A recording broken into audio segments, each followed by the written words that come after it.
అందరికీ వందనాలండి. షాలోమ్. ఇవాళ దావీదు భక్తుడు రాసిన 35వ కీర్తన. యెహోవా నాతో వ్యాజ్యమాడు వారితో వ్యాజ్యమాడుము, నాతో పోరాడు వారితో పోరాడుము.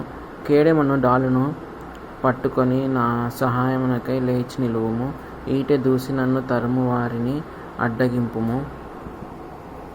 నేను రక్షణ అని నాతో సెలవిమ్ము. నేనే నీ రక్షణ అని నాతో సెలవిమ్ము. నా ప్రాణము తీయగోరు వారికి సిగ్గు అవమానమును కలుగునుగాక. నాకు కీడు చేయనాలోచించు వారు వెనుకకు మళ్లింపబడి లజ్జపడుతురుగాక. యెహోవా దూత వారిని పారదోలునుగాక. వారు గాలికి కొట్టుకొని పోవు పొట్టు వలె నుందురుగాక. యెహోవా దూత వారిని తరుమునుగాక. వారి త్రోవ చీకటి అయి జారుడుగా నుండునుగాక. నన్ను పట్టుకొనవలెనని వారు నిమిత్తముగా గుంటలో తమ వలనొడ్డిరి. నా ప్రాణము తీయవలెనని నిమిత్తముగా గుంట త్రవ్విరి. వానికి తెలియకుండా చేటు వాని మీదికి వచ్చునుగాక.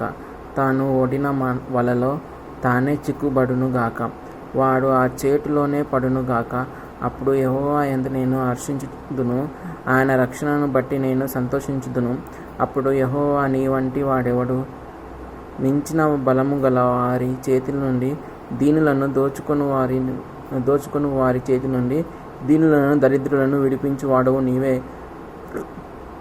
అని నా ఎముకలన్నీ చెప్పుకొనును. కుట సాక్షులు లేచుచున్నారు. నేను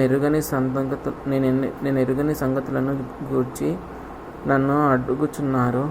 మేలునకు ప్రతిగా నాకు కీడు చేయుచున్నారు. నేను దిక్కులేని వాడనైతిని. వారు వ్యాధితో నున్నప్పుడు గోనె పట్ట కట్టుకొంటిని. ఉపవాసం చేత నా ప్రాణమును ఆయాసపరుచుకొంటిని.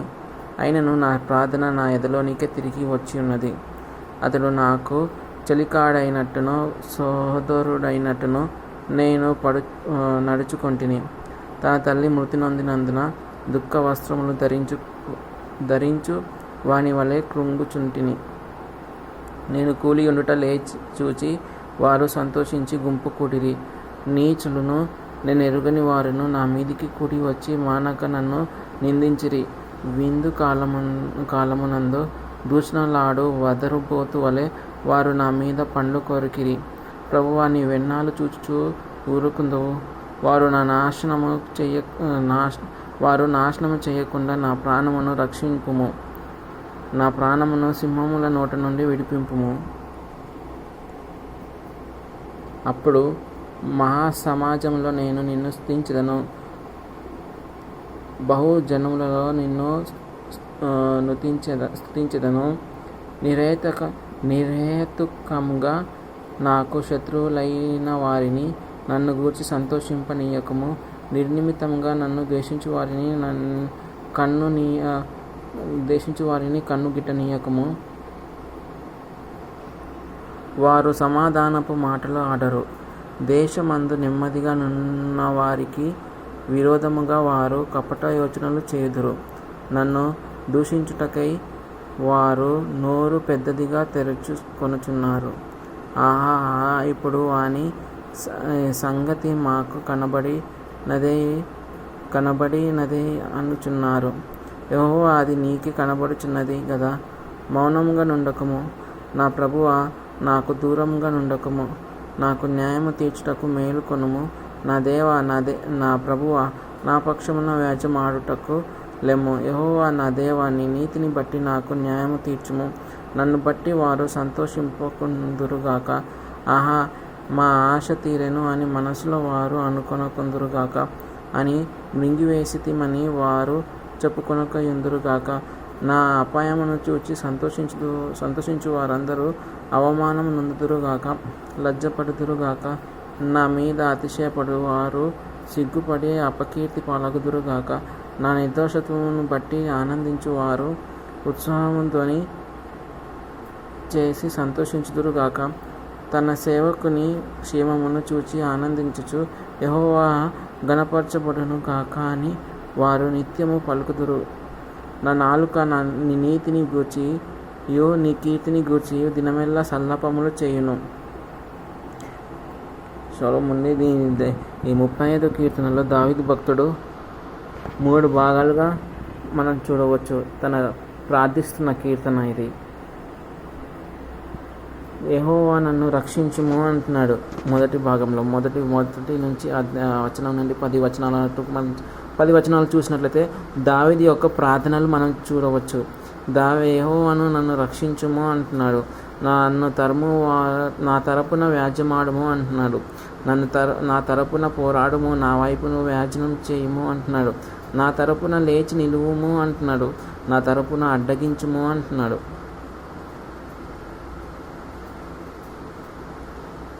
అలాగే మనం ఇక్కడ చూసినట్లయితే దావీదు ప్రార్థనకు ఫలము 4 నుండి 6 వచనాల వరకు మనం చూడవచ్చు.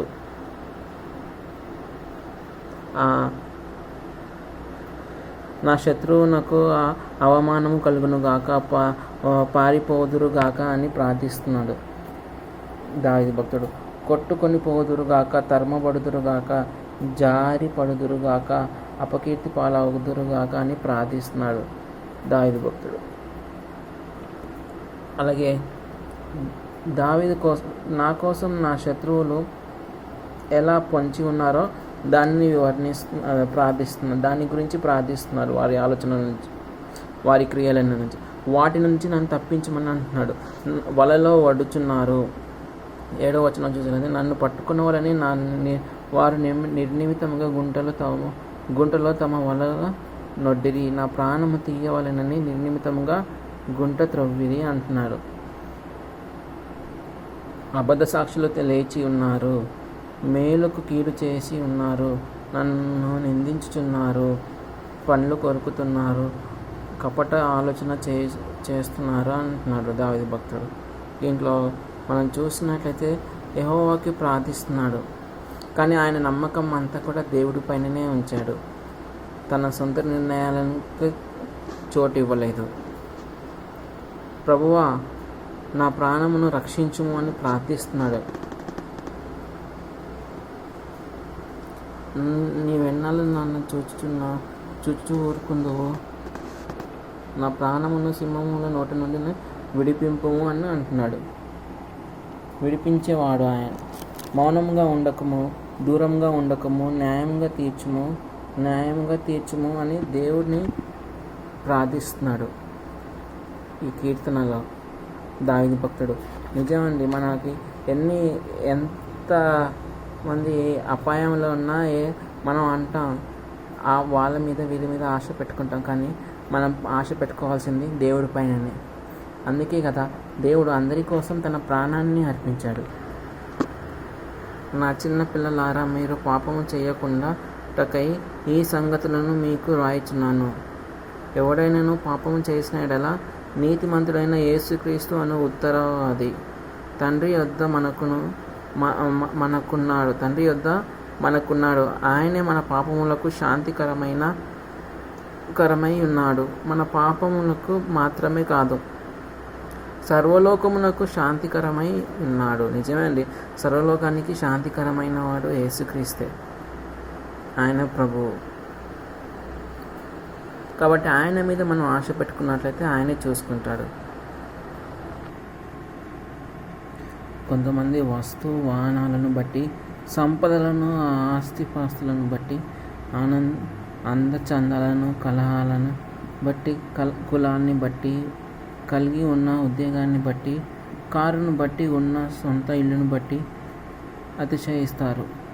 ఫలానా అపార్ట్మెంట్లో ప్లాట్ ఉందని, ఫలానా ఫ్లోర్లో ఉందని, ఫలానా పట్టణంలో ఉంది లేదా ఊరిలో స్థలం ఉందని చెప్పుకోవడానికి గర్విస్తారు.